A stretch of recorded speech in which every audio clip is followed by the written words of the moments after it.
Ryan, Libre is the Spanish word for free. Is that really your family name?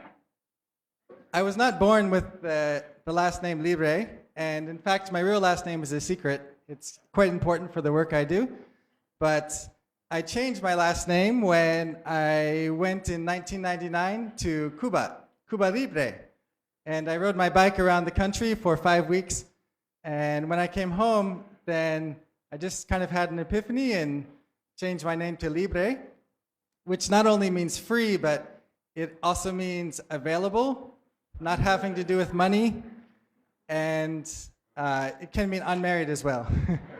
So many meanings of the word Libre. Good, I might change my name to that too. Start a movement. Start a movement. Good. Could you tell us, Ryan, how you first heard about the kachin, which you're so synonymous with?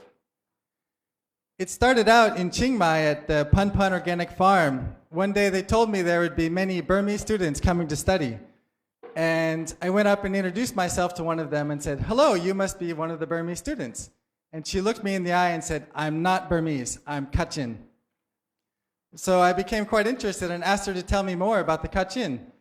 And she shared with me a very interesting story of an ethnic and religious minority that are living in the Himalaya and have a totally distinct language and culture and traditions from the Burmese, but have been occupied by the Burmese government for more than 50 years.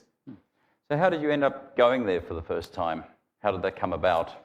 Well, I had a lot of curiosity myself, and I figured if I did, and I looked online, and I didn't find really much of anything online or in magazines, and when any place did talk about the Kachin, it was just kind of like a sideline. It wasn't really stories about the Kachin. So I thought I should go myself and see for myself and then try to share that with other people. And I applied for a grant from the Pulitzer Center, and fortunately they funded me for 1 month to go. In retrospect, I'm not really sure why, as I had zero journalism experience, just photography. But they did, and a few days later I crossed into the Kachin state that's controlled by the Kachin Independence Organization, which has completely independent from the Burmese government. All right. Speaking of the Burmese government, what fact about the Kachin do you think that the Burmese government would like to hide the most? When I went there, I was very surprised that I was expecting to see just a rebel army, but in fact they have a full civilian government. You know, they have immigration, they have schools, they have health care, they have national library, just a full government there. And I think really that's, a bigger threat to the Burmese occupation than the army is. That if they were given autonomy or an independent state, then they actually have the experience and the ability to run it. Okay, terrific. And what are the most serious issues facing the Kachin today then? There's a lot of serious issues they're facing, especially there's the political situation, the environmental situation, cultural and health as well. Politically, they tried to join the last elections in Burma, but their party was banned. Then the Kachin leaders tried to run as independents or join other parties, and they were banned from that. Then they canceled voting in much of the Kachin state.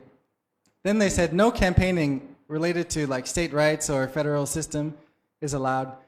And then when the students tried to boycott the election, they arrested the students to completely shut out politically.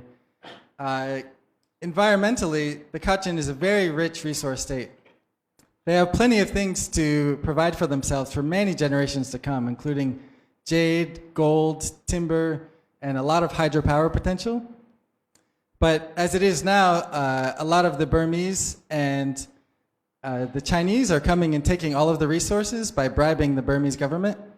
And many Kachins are worried even their own children will grow up in a Kachin state that is stripped of its natural resources and its natural beauty. Okay, switching tacks to the subject of your talk today, why do you think that we actually need 100 million new photojournalists? That's a fair few. Well, when I went to the Kachin state, on my very first day, I met the head of the National Library, and he showed me an article in the San Francisco Chronicle, and it said that the Kachins were animists. And having spent only a few hours there at that point, it was overwhelmingly obvious to me that the Kachin were devout Christian. So I thought, how did a newspaper I grew up reading and respected make such a fundamental error? And some people say, okay, it's a small error, but really, if this writer doesn't know the religion of the Kachin, how can I trust that they know their hopes and fears, their worldview and way of life, and their current situation and where they're going? Mm-hmm. And can anybody become a photojournalist? Well, I don't recommend everyone run out and go live with the rebel army tomorrow. But I think that a lot of people here, they have some background knowledge, they have some access, some contacts, and more time to spend to cover one story than many members of the professional press. And I think if they do that, and also I'm not saying that every blog can replace a professional journalist. I think if people want to do this, that they're going to need to put in a lot of effort and refine their skills to make meaningful contributions. But I think they can very much do very meaningful things. And I think it's very important to have more people on the ground covering things, spending time with things. You've won awards and grants for your work. Does that automatically make you a professional? Well, I consider myself an amateur, actually. And the word amateur, in its origins, it comes from the origins of love.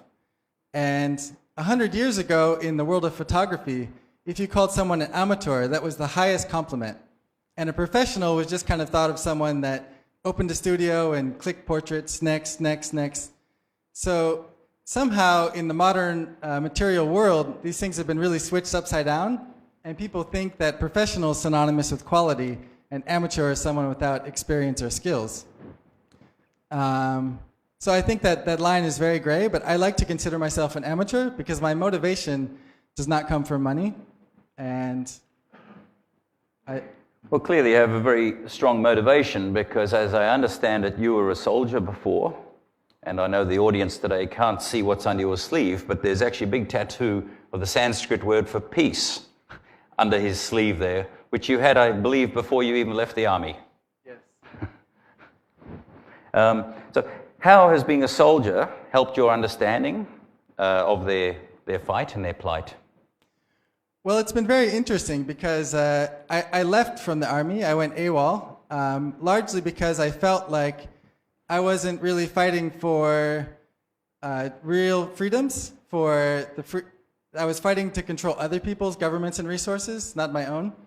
And when I met the Kachin, in many ways I was actually jealous of the soldiers that I felt they had a more noble cause than I did as a soldier, that they were fighting to control their own government and resources. And it helped very much for me to relate with them, understand them, know what they're thinking at different times. And certainly the project would have been very different if I had not had that experience. Okay, and you founded the Documentary Arts Asia in 2008. Can you tell me some of the aims of that particular project? Specifically, we're trying to start an artist-in-residence program in Chiang Mai. And right now the launch date is in November. We're going to bring a filmmaker or photographer to Chiang Mai to document some issue. They'll send in proposals. And we'll just basically give them an apartment and some food and maybe a bicycle and just let them work. Because right now, there's a lot of artists that are very qualified that just need some space and a bit of time to do some really amazing work. So we're going to be doing that and also starting a library and gallery for people who are already involved in documentary arts to come and learn more and grow, but also to bring in a lot more people and start them on this route to maybe being one of these 100 million new journalists. Right, fantastic. And you're already working, I understand, on a documentary, work in progress at the moment? Yeah, I've been switching over, like a lot of people, from stills to film. Not switching, but doing it in addition. And it's very, very new to me, but a very powerful medium to see people speak in their own words, rather than me writing captions and telling people what to think. Right. And was this a self-funded project, Ryan? Yes. I had the first trip was covered by the Pulitzer Center, and after that it's been all self-funded, which is never easy, but I love it, and it's a very important story, so I'm quite committed to it. Okay, terrific. And it's called Portraits of Independence. Okay, and we've got some footage. Perhaps we can roll that now. Can we have the video, please, Maestro?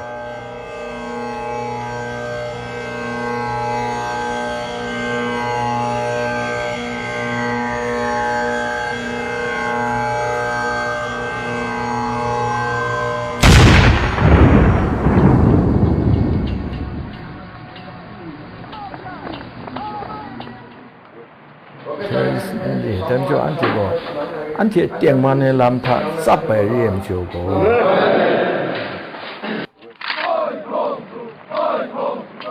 One day, our kitchen will disappear from the wall. ในจุ่มโขเนี่ยร้อนละมันก็เนี่ยร้อนเนี่ยมาจิบ แต่ไม่เรียนนี่ก็ย่อมเพศสัตว์ อันนี้มันดูอยู่มันขั้นดัง ขนาดเทียก็มึงต้องมึงแต่พี่ตรงอะไรมันจะก็ We will drop down our weapons. It is really crucial time for the Kachin. 个基米比木文来那里。 Though it's not a good signal for the future.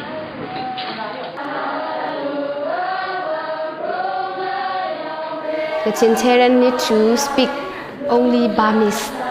So our Kachin language and Kachin culture are disappearing.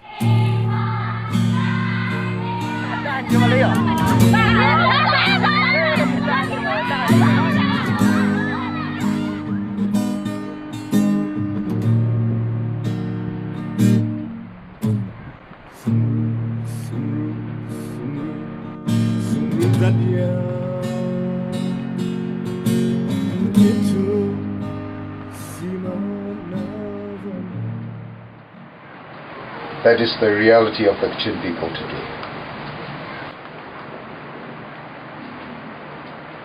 We're struggling now.